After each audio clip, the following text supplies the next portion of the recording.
through that. You've seen that patio door demo kit. You've seen me and how I talk about that, right? That's the clean version. That's the one legal approved, all right?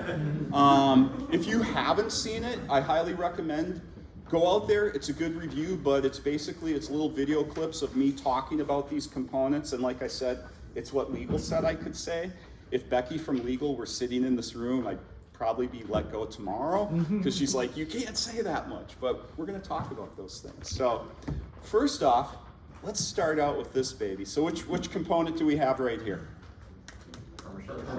PermaShield door. Why is PermaShield so important to us as a company?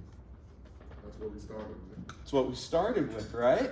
It's what we started with. So I love going through the history of how this evolved and where it came from. And it all started, Gesundheit, in the late 1950s. Fred Andersen tells his employees, we're going to create a low maintenance product. All right?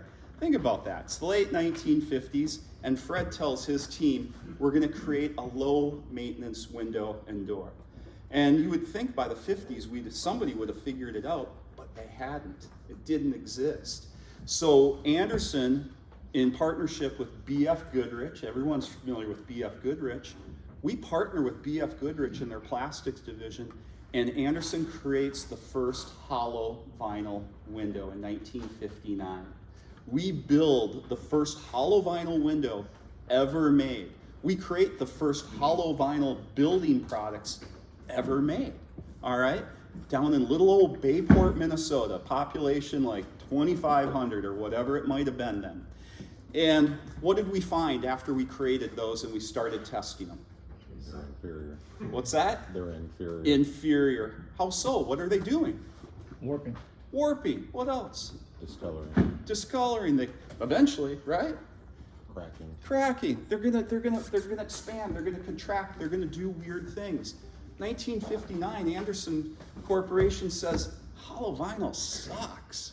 Now I don't know if they actually used that word. They were pretty polite back then, but I bet they did.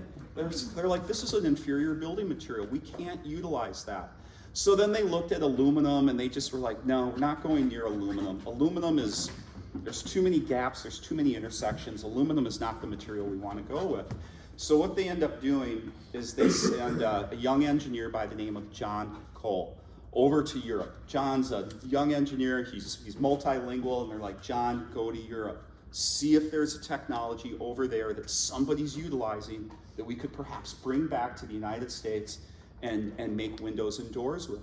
So John's going through Europe to all these industry fairs, and John runs across this Italian inventor. And by the way, if your parents give you this name, you have no choice but to be an Italian inventor, okay, if you're born with this name.